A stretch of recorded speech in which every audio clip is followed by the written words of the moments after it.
성경 말씀 고린도후서 7장 2절로 16절 말씀을 봉독하겠습니다. 고린도후서 7장 2절로 16절 말씀입니다. 마음으로 우리를 영접하라. 우리는 아무에게도 불의를 행하지 않고 아무에게도 해롭게 하지 않고 아무에게도 속여 빼앗은 일이 없노라. 내가 이 말을 하는 것은 너희를 정죄하려고 하는 것이 아니라 내가 이전에 말하였거니와 너희가 우리 마음에 있어 함께 죽고 함께 살게 하고자 함이라. 나는 너희를 향하여 담대한 것도 많고 너희를 위하여 자랑하는 것도 많으니 내가 우리의 모든 환난 가운데서도 위로가 가득하고 기쁨이 넘치는도다. 우리가 마게도냐에 이르렀을 때에도 우리 육체가 편하지 못하였고 사방으로 환난을 당하여 밖으로는 다툼이요 안으로는 두려움이었노라. 그러나 낙심한 자들을 위로하시는 하나님이 디도가 오므로 우리를 위로하셨으니 그가 온 것뿐 아니요 오직 그가 너희에게서 받은 그 위로로 위로하고 너희의 사모함과 애통함과 나를 위하여 열심 있는 것을 우리에게 보고함으로 나를 더욱 기쁘게 하였느니라. 그러므로 내가 편지로 너희를 근심하게 한 것을 후회하였으나 지금은 후회하지 아니함은 그 편지가 너희로 잠시만 근심하게 한 줄 알미라. 내가 지금 기뻐함은 너희로 근심하게 한 까닭이 아니요 도리어 너희가 근심함으로 회개함에 이른 까닭이라. 너희가 하나님의 뜻대로 근심하게 된 것은 우리에게서 아무 해도 받지 않게 하려 함이라. 하나님의 뜻대로 하는 근심은 후회할 것이 없는 구원에 이르게 하는 회개를 이루는 것이요 세상 근심은 사망을 이루는 것이니라. 보라, 하나님의 뜻대로 하게 된 이 근심이 너희로 얼마나 간절하게 하며 얼마나 변증하게 하며 얼마나 분하게 하며 얼마나 두렵게 하며 얼마나 사모하게 하며 얼마나 열심 있게 하며 얼마나 벌하게 하였는가. 너희가 그 일에 대하여 일체 너희 자신의 깨끗함을 나타내었느니라. 그런즉 내가 너희에게 쓴 것은 그 불의를 행한 자를 위한 것도 아니요 그 불의를 당한 자를 위한 것도 아니요 오직 우리를 위한 너희의 간절함이 하나님 앞에서 너희에게 나타나게 하려 함이로라. 이로 말미암아 우리가 위로를 받았고 우리가 받은 위로 위에 디도의 기쁨으로 우리가 더욱 많이 기뻐함은 그의 마음이 너희 무리로 말미암아 안심함을 얻었음이라. 내가 그에게 너희를 위하여 자랑한 것이 있더라도 부끄럽지 아니하니 우리가 너희에게 이른 말이 다 참된 것 같이 디도 앞에서 우리가 자랑한 것도 참되게 되었도다. 그가 너희 모든 사람들의 두려움과 떨므로 자기를 영접하여 순종하게 한 것을 생각하고 너희를 향하여 그의 심정이 더욱 깊었으니 내가 범사에 너희를 신뢰하게 된 것을 기뻐하노라. 아멘. 오늘 일부 예배 때 설교하는데 어떤 우리 교사 청년이 전화기를 바닥에 쾅 떨어뜨렸어요. 설교 내용이 좀 지루하다는 뜻이었던 것 같아요. 오늘 설교는 조금 무거운 내용도 있습니다. 오늘 본문을 잘 이해하려면 바울과 고린도 교회 또 디도와 고린도 후서 이러한 배경이 좀 알 필요가 있습니다. 고린도 교회는 바울이 2차 선교 여행 때에 개척하고 1년 반 동안 머물면서 목회했던 교회입니다. 그리고 고린도 전서는 언제 썼는가? 3차 전도 여행 때에 3년 동안 머물렀던 에베소에서 그 편지를 썼고 고린도 후서는 역시 3차 여행 때에 마게도니아에서 기록한 것입니다. 워렌 위어스비 목사님은 고린도 후서의 기록 배경을 다음과 같이 재구성했습니다. 바울은 고린도 교회를 설립하고 1년 반 동안 목회하였다. 근데 바울이 떠난 후에 고린도 교회에는 심각한 문제들이 일어났다. 바울은 디모데를 보내서 수습하고자 했고 또 고린도 전서를 보냈지만 상황은 더욱 악화되었다. 그래서 바울은 고린도 교회를 직접 방문해서 분란을 일으키는 자들을 대적했다. 그것을 우리가 소위 painful visit라고 부릅니다. 그래도 해결이 되지 않자 바울은 혹독한 편지를 써서 영어로 severe letter, 그 편지를 디도 편에 보냈다. 고린도로 severe letter를 가지고 간 디도가 돌아오기를 기다리던 끝에 바울은 드디어 디도를 만나서 고린도 교회 문제가 잘 해결되었다는 소식을 듣게 되었다. 그래서 고린도 후서를 기록하게 되었다. 이렇게 정리했습니다. 고린도 후서 2장 12절로 13절에 보면 바울은 소아시아의 드로아, 오늘날 터키의 북쪽에서 복음을 전하고 있었습니다. 근데 바울의 그 시비어 레터를 가지고 고린도로 간 디도로부터 아무런 소식이 없으니까 너무 답답해서 바다를 건너서 마게도니아로 오게 된 것이죠. 오늘날 마게도니아는 그리스의 북부 지방입니다. 고린도는 그리스 남부의 해안 도시였죠. 오늘 본문 5절에 보면 바울은 마게도니아에서도 육체가 편치 못했습니다. 사방으로 환난을 당하여 밖으로는 다툼이요 안으로는 두려움이었다고 말씀합니다. 그처럼 비천한 상태에 있었던 바울에게 하나님은 디도를 다시 만나게 하심으로 큰 위로를 주셨습니다. 7절에 보면 디도를 다시 만난 것 자체가 큰 위로였지만 디도가 전해준 고린도 교회의 소식이 바울에게 큰 위로와 힘이 되었다는 것이죠. 디도가 전해준 희소식은 무엇인가? 7절 말씀인데 제가 세 번역으로 읽어보겠습니다. 그가 돌아왔다는 것만이 아니라 그가 여러분에게서 받은 위로가 우리에게도 위로가 되었습니다. 여러분이 나를 사모하고 내게 대하여 마음 아프게 잘못을 느끼고 또 나를 열심으로 변호한다는 소식을 들었을 때 나는 더 기뻤습니다. 한마디로 고린도 교인들이 회개하고 바울을 향해서 마음을 열었다는 그러한 기쁜 소식이었습니다. 이전에 보면 이어지는 8절에 보면 바울이 전에 보냈던 그 편지에 대해서 언급하는데 이것은 고린도 전서가 아니고 고린도 전서 다음에 보냈던 시비어 레터입니다. 바울은 그 편지를 보내고 후회했다고 말합니다. 왜냐하면 그 혹독한 편지를 받고 고린도 교인들이 얼마나 근심했을까 생각하니 괜히 보낸 것이 아닌가 그렇게 생각했다는 것이죠. 사랑하는 자녀에게 힘든 말을 하면 그 부모의 마음도 힘들죠. 속이 후련한 것이 아니라 마음이 아픈 것입니다. 혹독한 꾸중을 하는 편지를 보냈던 이 바울의 심정도 그러했다는 것입니다. 바울은 그렇지만 지금은 후회하지 않는다고 말씀합니다. 왜냐하면 너희가 잠시 근심한 후에 곧바로 회개했기 때문이라고 말씀합니다. 너희가 나의 심한 꾸중을 듣고 잠시 근심하였으나 그 근심으로 인하여 회개에 이르렀으니 그 근심은 하나님의 뜻대로 하는 근심이었고 그 근심이 너희에게 아무런 해를 끼치지 않았으므로 나는 기뻐한다고 말씀합니다. 그리고 10절에서 하나님의 뜻대로 하는 근심은 구원에 이르는 회개를 이룬다 이렇게 말씀하고 있습니다. 그래서 고린도 교인들은 구원에 이르는 회개를 하였고 나아가서 회개의 열매를 맺었습니다. 그것이 11절의 내용입니다. 제가 세 번역으로 읽어보겠습니다. 보시오, 하나님의 뜻을 따른 근심이 얼마나 여러분에게 열심을 일으켰으며 순결을 변호하게 했으며 의분을 느끼게 했으며 심판을 두려워하게 했으며 사랑을 사모하게 했으며 열렬히 헌신하게 했으며 불의를 징벌하게 했습니까? 여러분은 그 모든 일에 있어서 잘못이 없었다는 것을 보여주었습니다. 그들이 바울의 명대로 어떤 교회를 어지럽히는 사람을 징계했다는 것이죠. 그러면서 다 회개했다는 것입니다. 바울이 그 12절에서 말씀하는 그 불의를 행한 자가 누구인가에 대해서는 크게 두 가지 견해가 있습니다.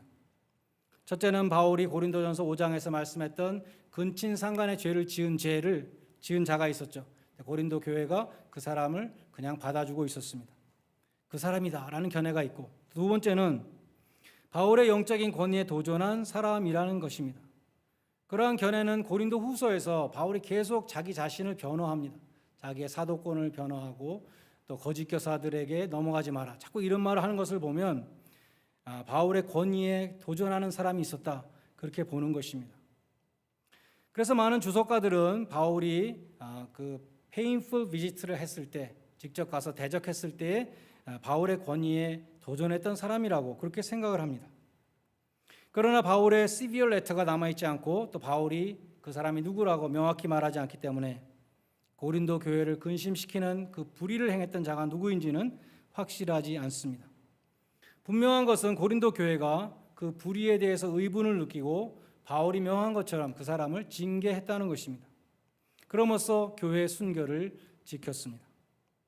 고린도 교회는 혹독한 꾸중을 들었을 때에 근심을 회개로 바꾸고 회개의 열매를 맺었습니다.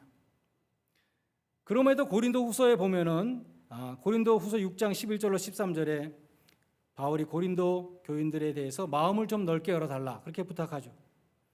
너의 마음을 넓히라고 호소합니다. 이어서 오늘 본문 2절에도 보면 우리를 영접하라 그렇게 말씀하죠. 많은 영어 성경들은 make room for us in your hearts 그렇게 번역했어요. 너희 마음속에 우리가 들어갈 자리를 좀 마련해 달라. 고린도 교인들은 거짓 교사들에게 물들어서 바울을 배척했습니다. 그러한 고린도 교인들이 자신의 잘못을 회개하고 다시 바울을 그리워하며 다시 만나기를 원한다는 소식을 들었을 때 바울은 사방으로 환난을 당하는 그 중에서도 크나큰 위로를 받았다는 것이죠. 그럼에도 고린도 후서에서 계속 이런 말을 바울이 하는 것을 보면 그들이 좋은 방향을 바꿨지만 아직 완전히 다 해결된 건 아니라는 것을 알 수 있습니다. 아직도 유대주의자들에게 영향을 받은 사람들이 상당수 있다는 것을 보여줍니다. 그럼에도 고린도 교회가 이제 근본적으로 변하기 시작했다. 그 소식이 바울에게 큰 위로가 되었던 것입니다. 바울은 고린도후서 1장 3절에서 하나님을 위로의 하나님이다 찬송한 다음에 이렇게 말씀합니다. 우리의 모든 환난 중에서 우리를 위로하사 우리로 하나님께 받은 위로로서 모든 환난 중에 있는 자들을 능히 위로하게 하시는 분이다 라고 말씀해요. 바울은 하나님으로부터 위로를 직접 받았습니다. 근데 하나님은 그 하나님께 받은 위로로서 바울을 위로자로 또 세웠다는 것이죠. 그처럼 하나님은 위로자를 통해서 또 위로를 주시는 것입니다. 오늘 본문에서 바울은 디도를 통해서 위로를 받았고 고린도 교인들을 통해서 위로를 받았습니다. 베르논 맥지 목사님이 오늘 본문에 대한 강해에서 목사가 교인들에게 받는 위로의 예를 드는 것이 있었습니다. 인용하겠습니다. 당신은 하나님이 사랑하는 성도를 위로하며 용기를 줄 수 있습니다. 친구여, 당신의 팔을 목사의 어깨에 얹고 형제여, 당신을 위하여 계속 기도하고 있어. 나는 당신이 하나님의 일을 위해서 열심히 일하는 것을 봅니다. 내가 당신을 응원한다는 것을 말하고 싶었소 라고 말한 적이 언제였는지 기억하십니까? 목사는 당신의 격려를 고마워할 것입니다. 단지 목사뿐만 아니라 우리는 서로 위로해주는, 격려해주는 위로자가 되어야 될 것입니다. 저도 졸업한 지 오래돼서 완전히 잊어버렸던 그런 졸업생이 어느 날 갑자기 카드를 보내올 때가 있습니다. 목사님, 돌이켜보니 로드아일랜드 중앙한인교회가 저에게 너무 귀했습니다.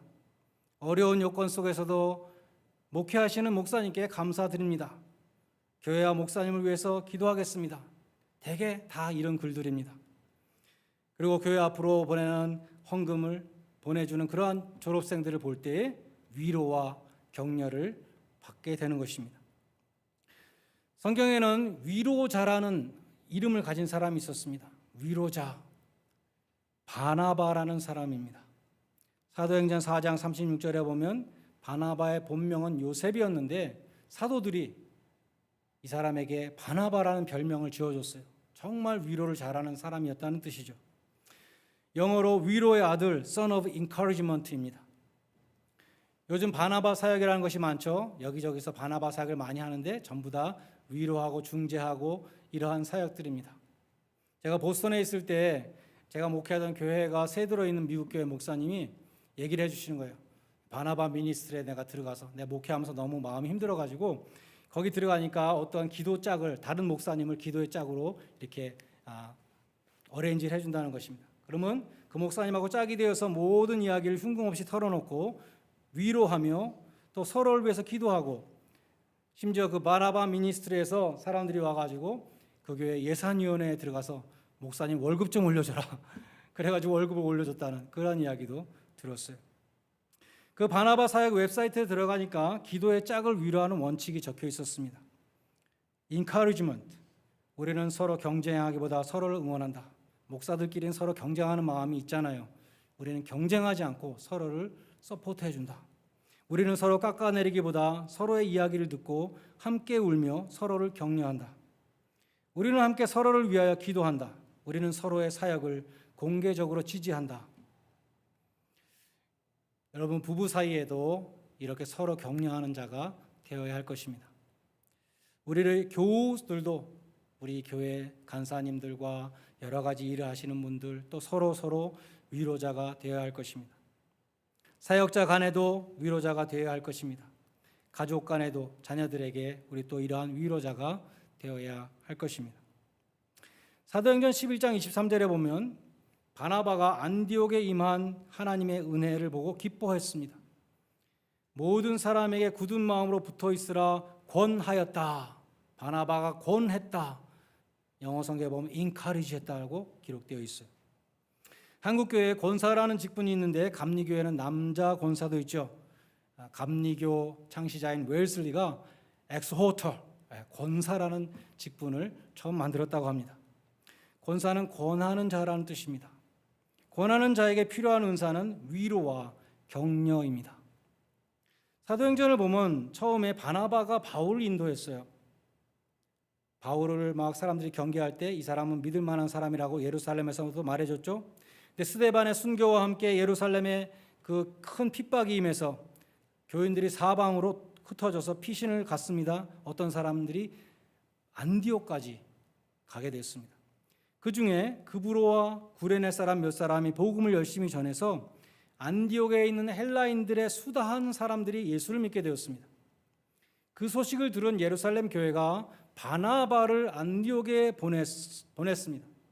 바나바가 안디옥에 이르러서 하나님의 은혜를 보고 크게 기뻐했습니다. 그러나 안디옥의 새 신자들을 교육하는 일에 바나바 자신은 적임자가 아니었습니다. 그에게 위로하고 권면하는 은사는 있었지만 조직적으로 가르치는 은사는 부족했던 것이죠. 그래서 누가 잘 가르칠 수 있을까? 바나바가 기도하면서 생각하는 가운데 생각이 났습니다. 단연 이 가말리알 문화에서 신학을 공부한 이 사울이라는 사람이 적임자다. 그렇게 생각이 되었습니다.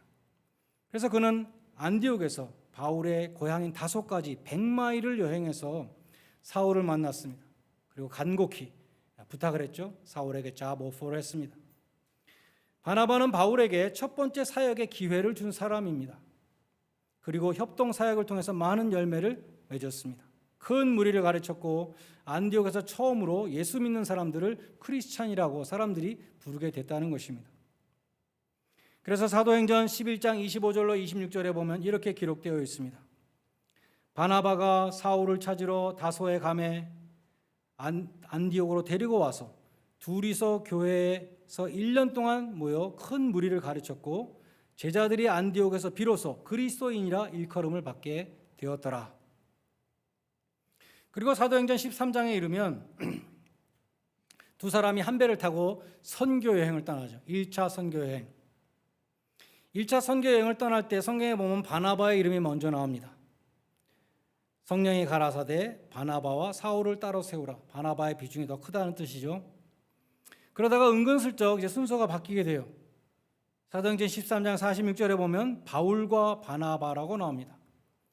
사울이 바울로 바뀌면서 그 다음부터는 바울과 바나바로 바뀌게 됩니다. 바울의 존재는 점점 커지고 바나바의 존재는 점점 희미해집니다. 그러나 바나바는 질투하지 않았습니다. 바울은 바나바가 천거했고 바나바가 잡을 주었습니다. 바나바가 세운 사람이었지만 바나바는 서운해하지 않았습니다. 바울은 바나바의 후원이 없었으면 사역을 시작할 수도 없었습니다. 바나바가 없었으면 바울은 없었습니다. 그럼에도 바울은 내가 키운 사람이라고 그렇게 주장하지 않았습니다. 바울이 자신보다 더 크게 사역할 때에도 마음 불편해하지 않았습니다. 그러나 사도행전 15장에 이르면 두 사람이 2차 선교 여행을 떠나기 직전에 의견 차이로 심히 다투고 서로 다른 패를 타게 되었습니다. 사도 바울은 고린도전서 13장 사랑장을 기록한 사람이고 바나바는 위로자라는 그러한 별명을 사도들로부터 받은 사람이었지만 이 두 사람도 끝내 화해하지 못하고 갈라서는 것을 보게 됩니다. 여기서 우리는 인간의 한계를 보는 것입니다. 하나님의 일을 감당하기에 인간은 아무리 훌륭하다 해도 참 부족한 존재이구나라는 것을 보게 되는 것입니다. 그래서 우리는 인간이 주는 위로에 목말라 해서는 안 되는 것입니다. 참된 위로는 하나님이 주시는 것입니다. 그리고 하나님께 위로를 받은 사람만이 다른 사람을 위로할 수 있어요. 어떤 사람이 정말 나에게 위로가 되잖아요. 그 사람은 하나님께 위로를 받은 사람입니다. 우리는 사람으로부터 위로를 받으려고 하는 자가 아니라 내가 받은 하나님의 위로로서 위로를 전하는 위로자가 되어야 할 것입니다. 바울처럼 하나님께 받은 위로로서 모든 환난 중에 있는 자들을 능히 위로할 수 있기를 바랍니다. 혹시 남이 겪지 못하는 어려움을 겪고 계십니까? 지금 극심한 어려움, 환난 중에 계신 분이 있습니까? 우리를 연단하시는 하나님의 손길 속에는 우리를 위로자로 삼으시려는 그러한 목적도 있다는 것을 기억하시기 바랍니다. 부디 고난 가운데 하나님의 위로를 경험하시고 위로자 되시는 성령님의 사역을 담당하는 복된 성도님들이 되시기를 주님의 이름으로 간절히 축원드립니다. 기도하시겠습니다. 하나님 아버지, 환난과 고난 중에 있는 자들을 위로하여 주시옵소서. 위로의 성령께서 힘과 용기를 더하여 주시옵소서. 그래야 하나님의 위로를 받은 자들이 또한 위로자가 되어서 위로하시는 성령님의 사역을 담당하는 성령 충만한 성도들이 되게 하여 주시옵소서. 예수님의 이름으로 기도드리옵나이다. 아멘.